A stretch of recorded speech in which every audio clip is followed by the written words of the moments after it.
What's up, everybody? High Rev 90 doing a molded panel for the hatch lid on my O2 Focus wagon. Kind of hard to see the contours. A little early this morning, but there we go. You can see, getting a good idea of what that looks like. I did not want to go cutting holes in the original panel, so I used it for a backing mold and laid up a bunch of fiberglass. It looks like a mess right now, but when it's all sanded out, it's gonna look pretty decent. I'm gonna coat it with some truck bed coating and then paint it, kind of tan or whatever. This here, hard to see that. You can see the hump here. That's where the lever mechanism for the lock goes, where the key goes in. Kind of hard to see that, but maybe it'll come out better. You can see it a little better after it gets done. Anyway, try to go through this as quick as possible. Not only could I not take video while I was doing it, but it would have just been a long process laying up the fiberglass. And this is basically to the sanding coat. You can see it is a bit lumpy right now after it gets sanded out, and then one more coat of sanding resin with the paintbrush. And then I'm gonna lightly sand that and paint it. And I'm gonna do, this is gonna be a several part kind of thing. Again, it's to the point of sanding now. But to start off with, you can do this with any type of panel that it's got contours like this and stuff, where you don't want to go cutting holes into your panel, because for the wagons are pretty rare on the Focus these days. If I could have got a panel for pretty cheap, I would have not even laid this up. I would have just cut holes in the panel. But junkyard is probably about 20 miles from my house, and I had whole bunch of scrap fiberglass strips from making surfboards, and that's what I've been doing for the past 25 years or so. But these are strips of fabric, 4 ounce and 6 ounce and whatnot, all laid in cross pattern. I lay a few all different cross pattern ways, because for one, that helps prevent shrinkage. If you lay a whole sheet of fabric on this, what happens is that it's going to curl on you. It'll pull up and you're going to lose the form. This way, when you got those smaller strips and you crisscross them all different ways, and you kick the resin pretty slow,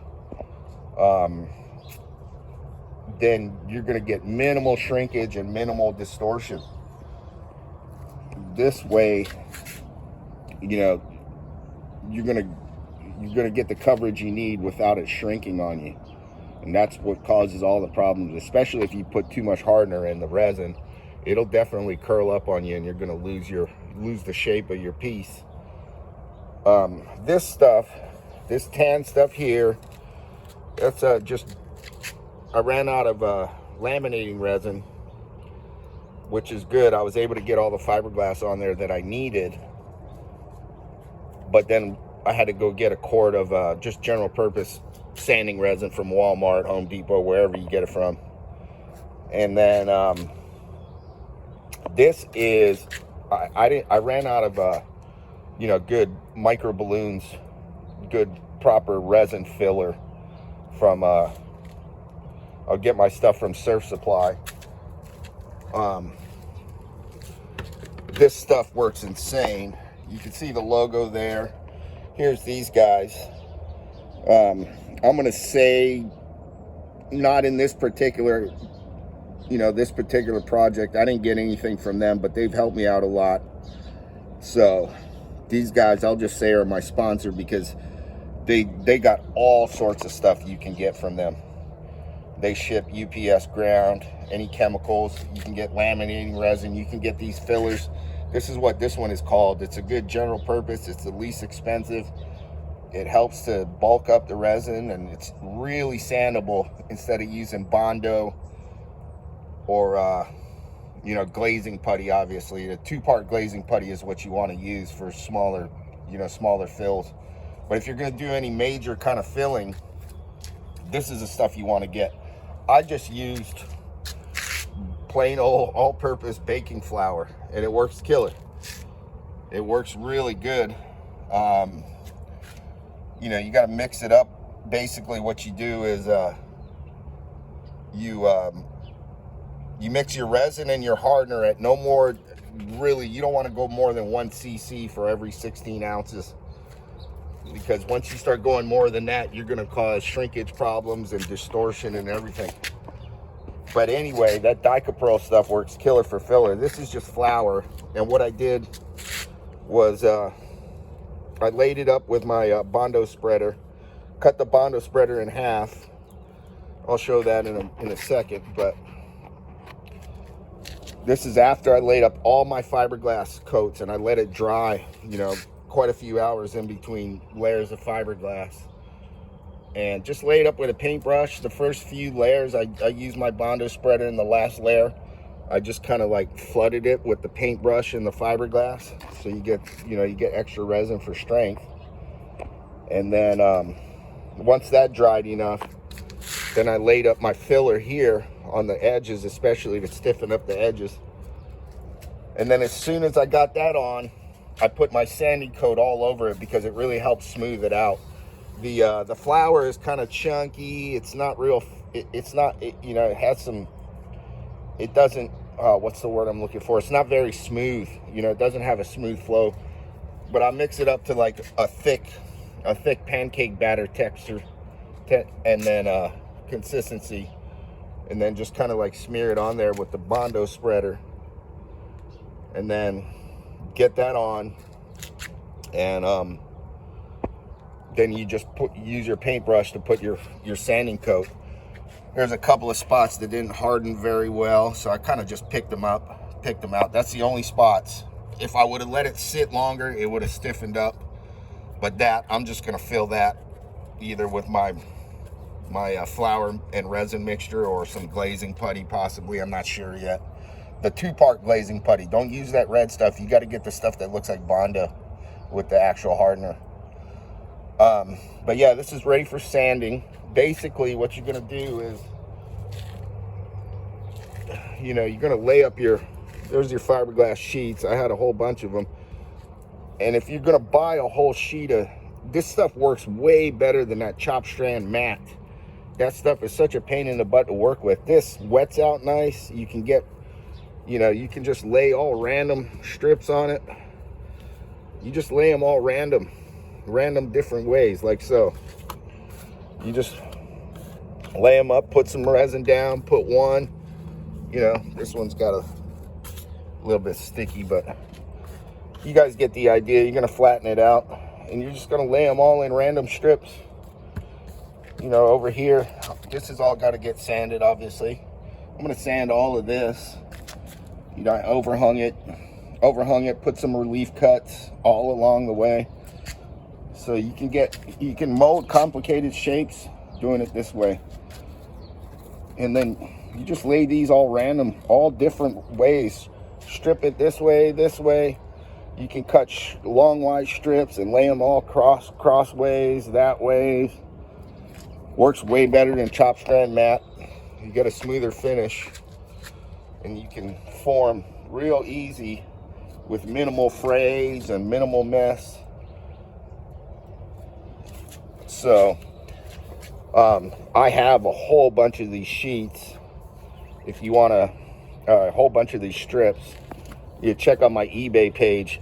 Is High Rev 90 is my eBay handle, and I don't have any up there now, and I hate to sell it as brand new because that can cause problem, because technically it's not brand. I mean, it is, but it's not. And eBay won't let me sell it as new other.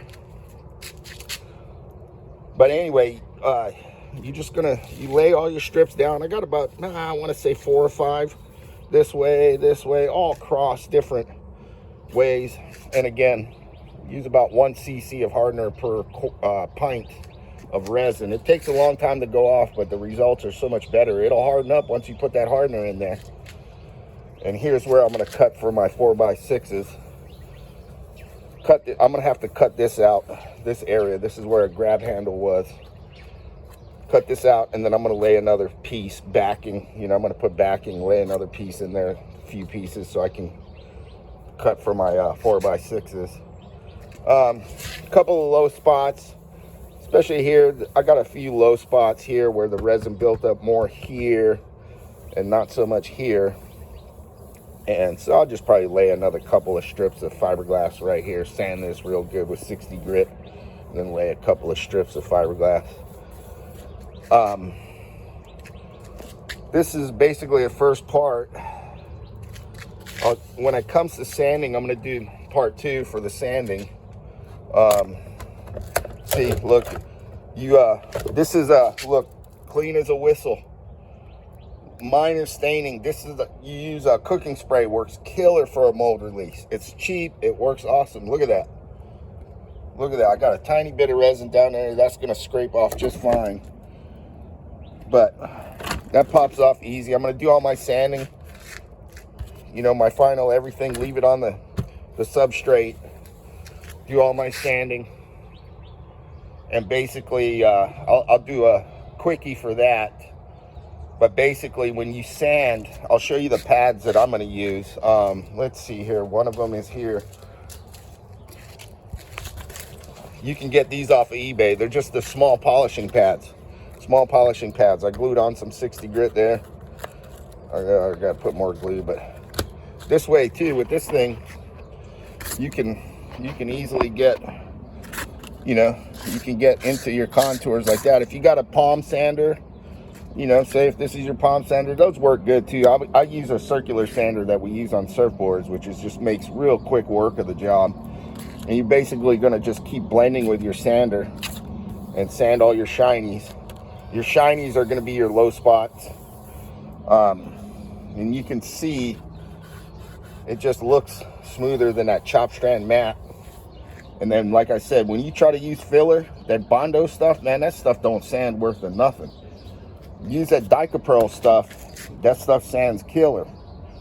That's the best filler you can get. And if you want it super smooth, then you just go over that stuff with a 2-part glazing putty. Whatever one you use, there's different brands out there that work really well.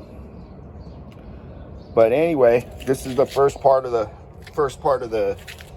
build. You guys get the idea. Like I said, those strips fit real nice. After it kicks off, I just take my razor blade, trim along here. I still got to do some sanding, but you can trim all around the edges with your razor blade.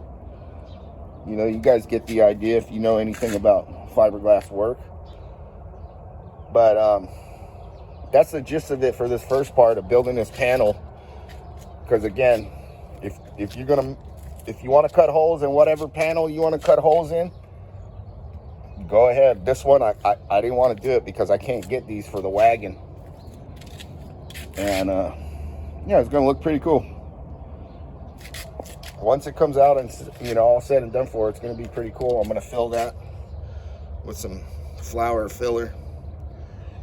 And then, any questions, leave in the comments. I'll be happy to answer anybody's questions. Again, I wish I could have filmed the whole process, but it took quite some time. So nobody wants to watch a 1-hour video of this kind of stuff. You get the gist of it. And then next step is sanding. Part 2 is probably going to be sanding this thing. So, one real quick thing. What you want to do is after you get this done, because this thing is, it's going to sit proud of your piece, right? You're going on the outside of the piece. After you get, what you're gonna have to do, after I sand the other side, I'm gonna come back and I'm gonna lay a few strips of fiberglass on the inside here, all on the edges here. That way my reveal gets closer to what this reveal is on this piece, because it's sitting proud outside of this piece, right? So you need to come in here and you're gonna add some fiberglass, filler, whatever. And then that way, and then you can sand all that nice and smooth. That way you're gonna get your reveal and it's gonna fit as close as possible to this piece. So anyway, any questions, ask in the comments, man. I've been doing fiberglass work for, shucks, 30 years. I've been making surfboards for about 20 years. I got probably at least, 10,000 boards worth of experience making surfboards. So these are where the screw is going. I'm going to try to countersink that, build this up so I can countersink from the other side. And I lost it there. Resin didn't go into here, but I used surf wax to fill in there, and look, it all popped out just nice. Surf wax, I'll clean that out. Anyway, this is that. There's those handles. That's the grab handles for this panel. Now just wash this with some Dawn, and she good to go. Non-stick cooking spray, baby. She works killer. Look how clean that came off. Worked awesome. Anyway, Rev 90 home mechanic. More to come. Part 1 right here. Message any, comment any questions. Be happy to help. Peace. Aloha.